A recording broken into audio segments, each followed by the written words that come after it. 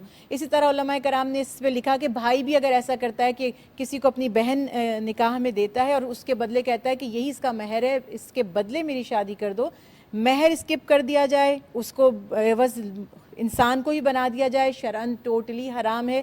کیونکہ مہر valuable assets ہوتے ہیں, کوئی ملکیت کی چیز ہوتی ہے جو آپ کے پوزیشن میں آ جائے, اور لڑکی کا حق ہے. تو خاتون یا انسان جو ہے وہ کسی کی ملکیت نہیں ہے. دوسری بات یہ کہ مشروط کر کے نکاح کرنا کہ تم یہ کرو گے تو اس کے بدلے میں یہ کروں گا, یہ جائز نہیں ہے.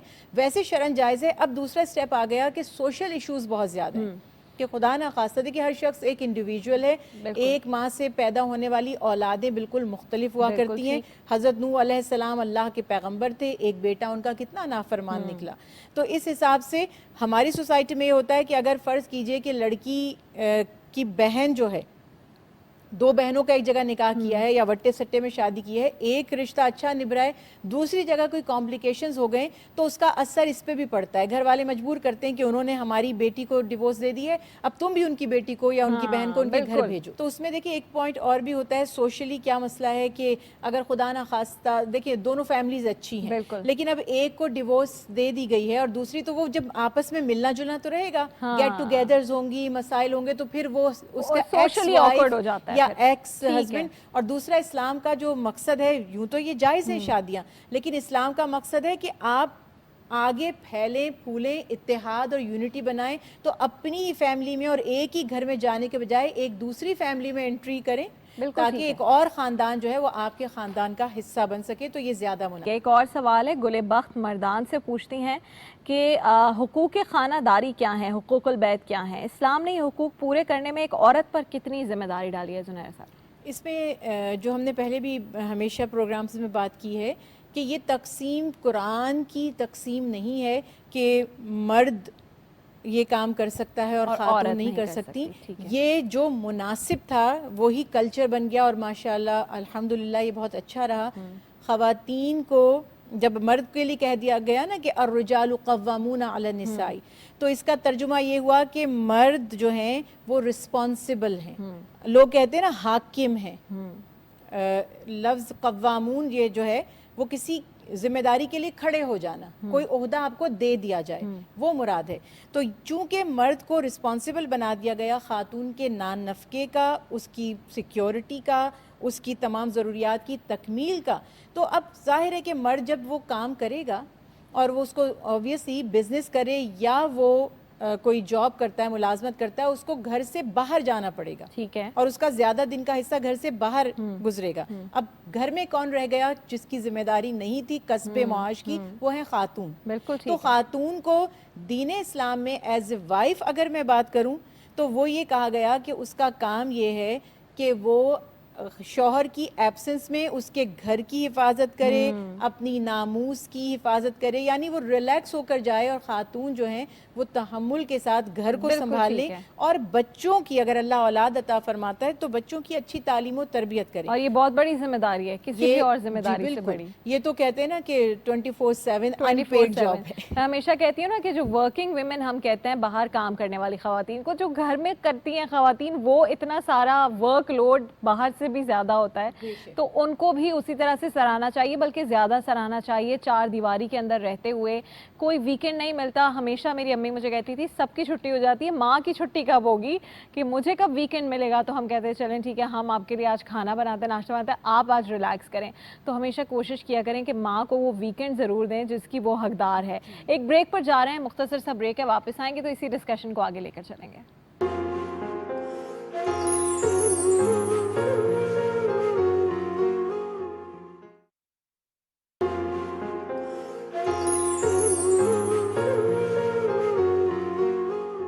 پروگرام میں ایک بار پھر خوش آمدید. سمیرہ بٹ ہیں لاہور سے, کہتی ہیں کہ مجھے گھڑ سواری کا, ہارس رائڈنگ کا بہت شوق ہے, لیکن اکثر مجھے لوگ کہتے ہیں کہ خواتین کو اس کی اجازت نہیں ہے. تو میں جاننا چاہتی ہوں کہ کیا اس کی اجازت دین میں ہے؟ تو لوگ اس وقت کاریں اور گاڑیاں نہیں ہوا کرتی تھی, قافلوں میں سفر کرتے تھے, اونٹوں پر سفر ہوتا تھا اور گھوڑوں پر سفر ہوتا تھا. تو اس میں کوئی حرج اور کوئی مذائقہ نہیں ہے اگر خاتون کبھی گھوڑے پر سوار ہوتی ہے کسی بھی معاملے کی بنیاد پر. ہاں جب یہ ہے کہ آپ, چونکہ وہ سواری ایسی ہے کہ آپ اگر ایک خاتون اسے شوقیہ طور پر یا اس پر باہر نکلتی ہے تو ایک ویسے بھی اچھا نہیں لگ رہا ہوتا, لیکن ضرورت پڑنے پر اس میں کوئی مذائقہ نہیں. آپ سیکنگ کے لیے کام نہ کریں, اپنے شوق کے لیے کام کر سکتی ہیں. بالکل, ضرورت کے لیے. آپ کچھ ایڈ کریں گی اس میں؟ کچھ چیزیں خواتین کی یعنی فزیک اور اللہ سبحانہ وتعالی نے جیسے ان کو بنایا ہے اور جس طرح مختلف فیزز سے وہ فزیکلی گزرتی ہیں, تو اس وجہ سے بھی فار دا سیف سائڈ خواتین کو ہارس رائڈنگ, کبھی اگر آپ کا اتفاق ہوا ہے تو آپ کو اندازہ ہوگا کہ horse riding is not a very easy job, it's a very tough job. اور اگر بہت دنوں کے بعد تو کوئی مطلب آدمی بھی یوز ٹو نہیں ہے تو اس کے لیے بھی پورے جو ہے مسلز اس کے اسٹف ہو جاتے ہیں, بہت سے مسائل ہوتے ہیں. تو خواتین کے ہیلتھ پوائنٹ آف ویو سے اور فزیکلی اس کی کچھ ایسی کنڈیشنز ہیں جس کی وجہ سے اوائڈ کیا جا سکتا ہے احتیاط کے لیے. شریعت سے اس کا براہ راست کوئی واسطہ نہیں ہے. ایک بھائی ہیں ہمارے, انہوں نے سوال پوچھا ہے اور جنرل سے سوال ہے. الطاف شاہ راشدی ہیں لاڑکانہ سے, کہتے ہیں کہ قرآن پاک کی تلاوت یا صدقہ وغیرہ کا ثواب صرف مردوں کو پہنچتا ہے یا ہم زندہ لوگوں کو بھی ان کا ثواب پہنچا سکتے ہیں؟ جیسے میرے والدین بزرگ ہیں, اگر میں کچھ پڑھ کر کہوں کہ اس کا ثواب میرے والدین کو جائے تو کیا ایسا ہو سکتا ہے؟ آپ آج جو عمل کر رہے ہیں یہ کل آپ کو اس جہان میں آپ کے کام آئے گا. تو زمان و مکان سے جب ہم ماورا ایک بات کرتے ہیں خیر کے عمل کی, تو اس کا مطلب ہے کہ اس بے حساب, بے حد و حساب, کسی کے بھی کوئی کمی نہیں آتی. آپ جانے والوں کو بھیجتے ہیں, ان کو بھی اصال ثواب ہوتا ہے. آپ خود پڑھ رہے ہیں, آپ کے بھی کام آتا ہے. آپ کے والدین حیات ہیں یا فوت ہو چکے ہیں, ان کے بھی کام آتا ہے. نیک اولاد ہے ہی صدقہ ان والدین کے لیے, صدقہ جاریہ. ایک طرف تو آپ نے, میں دو اس کی طرح سے بتانا چاہوں گی کہ ایک تو ہے کہ آٹومیٹیکلی وہ عمل جو ہے وہ آپ کے والدین کے لیے باعث خیر اور برکت ہو جاتا ہے, خواہ وہ حیات ہیں خواہ وہ جا چکے ہیں.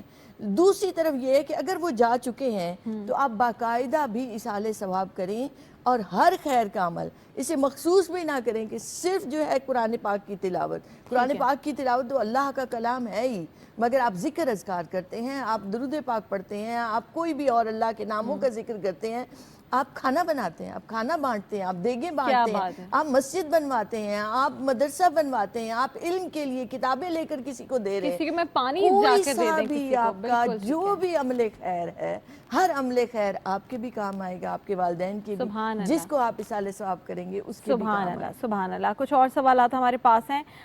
محمد زبیر ڈوگر ہیں اونٹاریو کینیڈا سے, وہ کہتے ہیں کہ میں جہاں رہتا ہوں وہاں پر کوئی مسلمان ڈاکٹر دستیاب نہیں ہے, مجھے اپنے بیٹے کو سرکمسائز کروانا ہے, تو کیا کسی غیر مسلم ڈاکٹر سے یہ کروا سکتے ہیں؟ جی بالکل, یہ سرکمسیشنز کا کسی مسلمان یا غیر مسلم سے کوئی تعلق نہیں ہے. یہ کوئی ایسی مذہبی مطلب کوئی دعا پڑھ کر نہیں کرنا, سرجری ہے, ایک طریقہ ہے, حضرت ابراہیم علیہ السلام کی سنت ہے, اسی سے ہی ہمارے دین میں بھی یہ چلی آ رہی ہے. تو بالکل کوئی اس میں حرج نہیں ہے اگر, اور ہاں آپ کے اپنے دل کی تسلی ہے, آپ مسلم ڈاکٹر کو پریفر کرنا چاہتے ہیں تو اگر اویلیبل ہے تو ویل اینڈ گڈ, نہیں ہے تو کوئی اس میں حرج نہیں ہے. ایک اور سوال ہے, میں چاہتی ہوں زنیرہ آپ ہی اس کا جواب دیں. محمد نعمان خالد ہیں کراچی سے, انہوں نے پوچھا ہے کہ میں میٹرک کا طالب علم ہوں, میں نے اپنے غیر مسلم کلاس فیلو سے قرآن پاک کا ذکر کیا تو اس نے مجھ سے کہا کہ مجھ سے بھی شیئر کرو بک, کیونکہ میں نے آج تک نہیں پڑھی ہے. تو میں نے گھر سے لے جا کر قرآن پاک اپنے اس غیر مسلم فرینڈ کو دیا, لیکن جب میرے والد صاحب کو یہ پتہ چلا تو انہوں نے مجھ پر بہت مجھے ڈانٹا اور کہا کہ کسی غیر مسلم کو قرآن پاک نہیں دیا جا سکتا. تو مجھے بتا دیں کہ کیا میں نے ٹھیک کیا ہے؟ یہ ہمارے ہاں اسپیشلی پھر وہی بات آ گئی, سب کانٹیننٹ میں ہمارے خاص طور پہ جو پاکستان کے اور انڈیا کے مسلم ہیں ان میں بہت سی چیزیں اپنے ہی طور پر انہوں نے سمجھ لی ہیں اور اس کو دین کا حصہ بنا لیا ہے. ہمیں بھی بچپن میں اس کا ایکسپیرینس ہوا, ہماری بھی ایک اسٹوڈنٹ جو ہیں وہ اہل کتاب تھیں, تو جب ان کو بھی دلچسپی پیدا ہوئی تو ہم نے چاہا کہ ہم انہیں وہ کتاب دے دیں کہ قرآن پاک کی, وہ کہتی ہیں کہ یہ تمہاری ہولی کتاب ہے جی. تو لوگوں نے, اور ایون جو کلاس فیلوز ہی تھیں, انہوں نے بہت ہی زیادہ پریشان ہو گئی, کرٹیسائز نے ہاتھ لگا دیا. تو یاد رکھیے کہ قرآن پاک کتاب ہدایت ہے. اللہ سبحانہ وتعالیٰ نے اس کے نزول کا جب مقصد بیان فرمایا تو فرمایا ذالک الکتاب لا ریب فیہ ہدی للمتقین, اور فرمایا کہ ہدی للناس, یہ ہدایت متقین کے لیے بھی ہے, یہ انسانوں کے لیے بھی ہے. اور کیوں قرآن پاک میں بار بار کفار و مشرکین کو مخاطب کر کے کہا گیا کہ کیا تم قرآن پر افلا یتدبرون القرآن, کیا تم غور و فکر نہیں کرتے قرآن پر؟ اور پھر کہا گیا غور کر کے دیکھو کیا تمہیں اللہ کی تخلیق میں یا اس کلام میں کوئی عیب نقص نظر آتا ہے. اور اسی طرح سے جب اللہ کے حبیب قرآن پاک صلی اللہ علیہ وسلم قرآن پاک کی دعوت دیتے ہیں اور لوگ اس کو تسلیم نہیں کرتے جو کہ کافر تھے, تو آپ صلی اللہ علیہ وسلم کو اللہ سبحانہ وتعالیٰ کی طرف سے حکم عطا کیا گیا کہ آپ ان سے کہیے کہ اگر تمہیں ڈر ہے کہ یہ اللہ کے سوا کسی اور کا کلام ہے یا تم شک میں ہو تو اس جیسی ایک صورت بنا کر دکھا دو. تو اگر وہ پڑھتے تھے, وہ پکڑتے تھے, ہولڈ کرتے تھے اس کو, تبھی وہ اس کو سمجھ سکتے تھے, تبھی وہ اس میں کوئی عیب ڈھونڈنے کی ان کو چیلنج کیا گیا تھا. اور اللہ کی کتاب تو ہدایت کے لیے ہے سب انسانوں کے, تو جو پڑھ رہا ہے اسے یقیناً وہ اس سے ہدایت حاصل کر بلکہ ہمیں تو خوش ہونا چاہیے اور ہمیں تو اس بات کو اپریشیٹ کرنا چاہیے اور محبت اور پیار سے بغیر فورس کیے چاہیے کہ جو ہمارے آس پاس غیر مسلم ہیں انہیں ہم ایسا پرووائڈ کریں موقع کہ ان کو انٹرسٹ پیدا ہو اور وہ اس کتاب پر یعنی کلام الہی پر اور کیا ہی پتا کہ آپ نے وہ کتاب ان تک دی, وہ اسلام قبول کریں, وہ ہدایت کی راہ پر آئیں اور اس کا ثواب آپ کو ہی ملے. آخری سوال ہے, میں چاہوں گی امتیاز صاحبہ. جی جی جی بالکل ایڈ کریں. اجازت ہو تو دیکھیں کہ ایک پہلو ہے کہ اسلام پھیلنا ہی اس براہ راست اس کلام سے, دوسرا اس کا پہلو یہ کہ تھوڑا سا ذہنوں کو تیار کر کے اس کے بعد ہم وہ کلام پاک دیں تاکہ وہ اس کی بے ادبی نہ کرے اور اس کا ادب بتائیں, ادب کس بتا پاکیزگی کے ساتھ اس کو پکڑنا ہے, اس کی کیا عزت ہے, چونکہ احساس نہیں ہوتا کہ یہ کتنی زیادہ مقدس بالکل ویلڈ ہے. ایک آخری سوال ہے امتیاز صاحبہ آپ سے میں پوچھوں گی. عائشہ ظفر محمود ہے کوہاٹ سے, وہ کہتی ہیں کہ ہمارے یہاں علماء کرام فرماتے ہیں کہ بچے کی ولادت کے بعد سب سے پہلے اس کے کان میں اذان دینی چاہیے. اگر یہ درست ہے تو اس کی بھی وضاحت کر دیجئے, اور کس سے اذان دینی چاہیے اس کا بھی بتا دیجئے. رابعہ دیکھیں یہ ایک ہمارے پیدائش کے اور اموات کے جو قوانین ہیں ان میں یہ آتا ہے اور یہ مستحب عمل ہے, کوئی فرضیت میں نہیں ہے. ایک بات. دوسری یہ کہ انہوں نے کہا کہ کس کو دینی چاہیے, جو وہاں موجود ہے, ہر ایک لڑکا ہے, بھائی ہے, بیٹا ہے, باپ ہے, چچا ہے, تایا, کوئی بھی یہ کام کر سکتا ہے, یہ عمل کر سکتا ہے. میں یہاں کمی محسوس کرتی ہوں اپنے معاشرے میں کہ ہم بچوں کی وہ ٹریننگ نہیں دے رہے. میں ایک سادہ سی بات کہوں کہ 7 سال کا بچہ ہے نا, وہ بیٹا یا بیٹی, اسے نماز پوری آنی چاہیے. 10 سال کا بیٹا ہو جائے تو آپ کو اسے تیار کرنا ہے کہ کسی بھی جگہ پر پیدائش اور اموات کی اس کو ساری چیزیں معلوم ہو. وہ جنازہ پڑھانا پڑے تو وہ تیار ہو. کسی نان مسلم کنٹری میں ہے وہ اور وہاں ضرورت پڑ گئی تو بیٹوں کو اگر ہم نے تیار نہ کیا تو کون پڑھائے گا جنازہ, کون پڑھائے گا. ایگزیکٹلی. تو بیٹوں کی تربیت ہمیں اس انداز سے کرنی ہے کہ انہیں ساری چیزیں پتہ ہوں اچھے طریقے سے. لوگ جھجک جاتے ہیں کیونکہ اذان آتی نہیں ہے لوگوں کو, کبھی انہوں نے اذان دی نہیں. بلکہ بیٹیوں کے حوالے سے بھی کہا جاتا ہے کہ کس طرح سے مردے کو غسل دینا ہے, اس کا بالکل ٹریننگ دی جانی چاہیے, بچوں کو سیکھنا چاہیے. اس سے ایک تو آپ میں خوف پیدا ہوتا ہے, آپ وہ حقیقت جو اصل حقیقت ہے موت کی, اور اصل ذمہ داری ان کی ہے. بیٹی فوت ہو تو ماں جو ہے غسل دے, ماں فوت ہو تو بیٹی کو غسل دینا چاہیے. اور آپ یقین کریں میری فرائیڈے کی محفل ہوتی ہے, میں نے اس میں کتنی کلاسز لی ہیں باقاعدہ اس غسل کی میت کی کہ آپ میں سے ہر ایک کو آنا چاہیے. تو ہمیں ٹریننگ دینی ہے اپنی بیٹیوں کو, بیٹوں کو. ساری حقیقتیں ہیں جس کو ہم بھول جاتے ہیں اور باقی خرافات میں پڑے رہتے ہیں, اور ان سب چیزوں کو ہم جو ہے اگنور کر رہے ہوتے ہیں. انگلش بولنی آنی چاہیے, اس کے لیے ہم بڑے اچھے ٹیچر رکھ لیتے ہیں. ہم سب بھول جاتے ہیں. زبیر احمد صاحب آپ کا بہت شکریہ, امتیاز جاوید خاکپی صاحب آپ کا بہت شکریہ.